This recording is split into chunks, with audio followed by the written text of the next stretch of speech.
Hello friends, welcome to Sushma's craft and creation channel. Friends, आज मैं आपको डाइनिंग टेबल रनर बनाना सिखाऊंगी।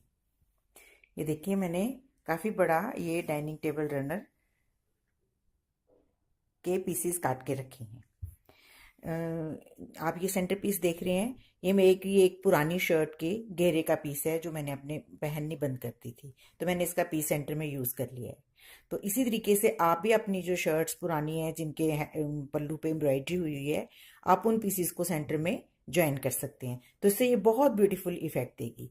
तो मैंने इस सेंटर पीस को बनाने के लिए कुछ मेजरमेंट्स लिखी हैं, वो मैं आपको बता देती हूँ कि इसके लिए मुझे क्या क्या चाहिए। एक तो मुझे ये क्लॉथ चाहिए जो कि मेरे डाइनिंग टेबल रूम के कॉम्बिनेशन से मिलता हो। तो मैंने ये 2 पीस ब्लू और ग्रीन कलर के पीसेस लिए हैं, और इनको मेजरमेंट जो है वो इनकी जो हमारा सेंट्रल पीस है, जैसा कि आप देख रहे हैं, ये 10x14 इंच का है, और जो साइड पीसीज हैं वो 10x4 इंच के हैं। ब्लू पीसीज 8 हैं और ग्रीन पीसीज 6 हैं। मैंने लंबा बनाना है जो साइडों में लटके, इस करके ये मेरे को ज़्यादा पीसीज लेने पड़े। आप अपने मेजरमेंट के हिसाब से, अपने टेबल की मेजरमेंट के हिसाब से छोटा या बड़ा कर सकते हैं। टसल्स हैं मैंने 2 बनाई हैं। आप जैसे ये देख रहे हैं, ये टसल्स मैंने बनाई हैं। ये मैंने अपने वीडियो नंबर 130 में गरबा ज्वेलरी के टाइम आपको बनानी सिखाई थी। और इसके साथ ही मुझे ये नीचे लगाने के लिए एक खद्दर केसमेंट का क्लॉथ चाहिए। देखिए, ये सिलने के बाद ये हमारा ऐसे पीस बन के रेडी हो जाएगा, और हमने बड़े स्केल की मदद से इसकी चारों तरफ से ट्रिमिंग कर लेनी है। जैसे हमने 10 इंच लेना है, तो हमने ये स्केल की मदद से, क्योंकि ये सिल्कन थ्रेड है, बहुत हिलता है, तो आपने इसको इस तरीके से रख के चारों तरफ आउटलाइनिंग जो है वो लगाकर और एक्स्ट्रा क्लॉथ को ट्रिम कर लेना है। ठीक है। और इसकी जो बैक साइड है, ये देखिए, इसमें बहुत से थ्रेड निकलते हैं, तो आपने ये जो हमारी सीम्स हैं इनको आपने खोल के प्रेसिंग कर लेनी है। ये देखिए, मैंने सारी तरफ से इसको खोल के प्रेसिंग कर ली है। एक सीम मैंने इस तरफ कर दी, एक तरफ इस तरफ कर दी, और इस तरह से ये फ्लैट हो जाता है। तो ये इस तरीके से जब हमारा पूरा पीस बन के रेडी हो जाएगा, तो इसके ऊपर हम अब अपनी लाइनिंग रखेंगे। ठीक है। ये दोनों राइट साइड्स हम अंदर की तरफ करेंगे, ऐसे।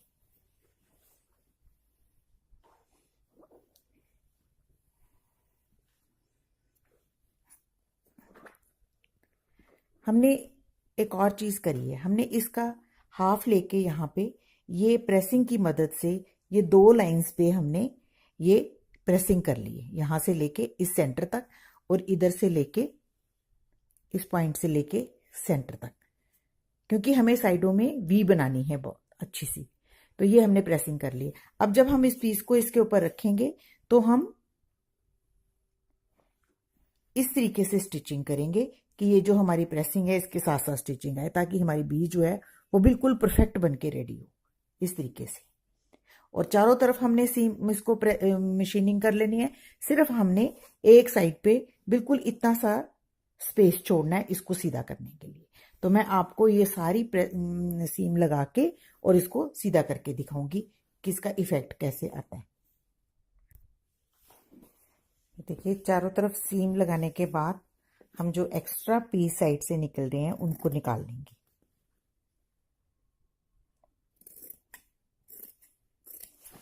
और इसके इस साइड पे ऐसे ट्रिम करेंगे ताकि ये अच्छे से सीधा खुल जाए। इसी तरीके से हम इस साइड पे भी ट्रिमिंग कर लेंगे।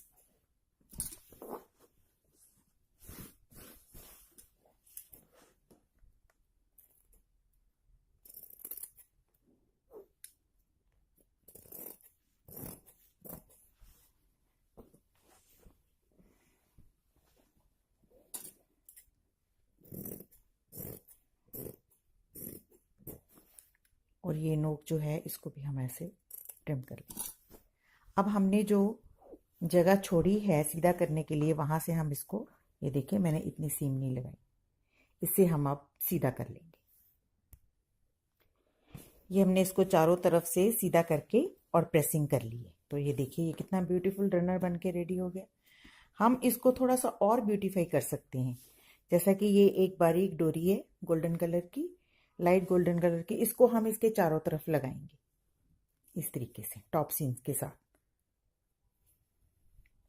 मशीनिंग कर देंगे सीधा हम। और साथ में हमारा जहाँ से हमने इसको एज को जिस क्लॉथ को सीधा किया है वो एज भी ऑटोमेटिकली फिनिश हो जाएगा। जब हम इसके ऊपर से डोरी गुजारेंगे तो वो भी ऑटोमेटिकली सिल जाएगा। और इसके दोनों तरफ हम एक एक टसल लगाएंगे सुई की मदद से। तो ये हमारा पूरी पीस बन के रेडी हो जाएगा। तो मैं आपको पूरा फिनिश करके दिखाऊंगी। देखिए ये चारों तरफ बारीक सी किरण लगाने के बाद ये कुछ इस तरह से बन जाता है। तो ये बहुत ब्यूटीफुल सा इफेक्ट दे रहा है। इसके मैंने चारों तरफ ये किनारी लगा लिए। अब मैं इसके दोनों एजेस पे टसल्स लगाऊंगी। अब यहाँ से किनारी बंद करनी है तो मैंने इसको अंदर की तरफ फोल्ड कर लेना है, इसको भी और इसको भी। ऐसे फोल्ड करने के बाद यहाँ पे मैंने इसको स्टिचेस लगा लेने,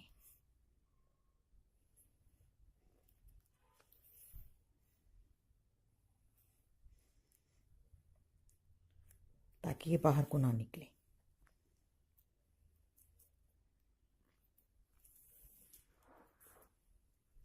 ओके, स्टिचेस लगाने के बाद मैं इसमें टसल्स परोंगी।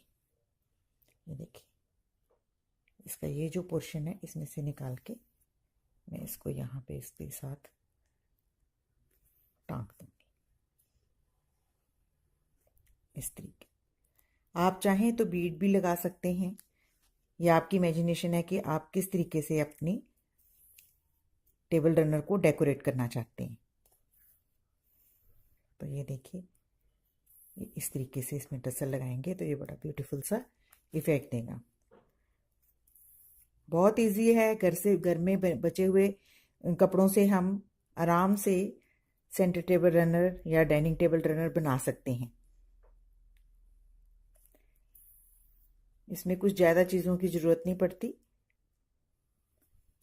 टसल बनाने के लिए मैंने सिल्कन रीलों के थ्रेड का इस्तेमाल किया है। 3 कलर की, ग्रीन, ब्लू और फ्रोजी, 3 कलर के थ्रेड्स लेके उनको मैंने एक कार्डबोर्ड पे लपेट के ये टसल बनाई है। अब हम इसको सेम इसी तरीके से हम दूसरी साइड भी लगा लेंगे। ये देखिए ब्यूटीफुल सा सेंटर टेबल रनर बनके रेडी हो गया है। तो ये बनाना बहुत इजी है। मैंने आपको स्टेप बाय स्टेप सब बता दिया है कि इसको किस तरीके से काटना है, क्लॉथ को किस तरीके से असेंबल करना है, और आपने पीछे इसके खद्दर केसमेंट लगाना है ताकि ये स्टिफ रहे, ताकि आपको पेस्टिंग लगाने की ज़रूरत ना पड़े। तो ये देखिए इसी तरीके से आप अपने डाइनिंग टेबल, सेंटर टेबल या चौड़ाई आपने अगर ज़्यादा करनी है तो आप अपने इमेजिनेशन से इसको कर सकते हैं। तो ये तो मैंने अपने कुछ बचे हुए सूट्स के पीसेस से बनाया है। आप मगर अपनी कलर कॉम्बिनेशन से बाज़ार से भी कपड़ा लेना चाहें तो आप ले सकते हैं। तो आई होप आपको ये मेरा वीडियो पसंद आया होगा और आप इसको ज़रूर फैमिली और फ्रेंड्स के साथ शेयर करेंगे और मेरे चैनल को सब्सक्राइब करेंगे। Thank you so much.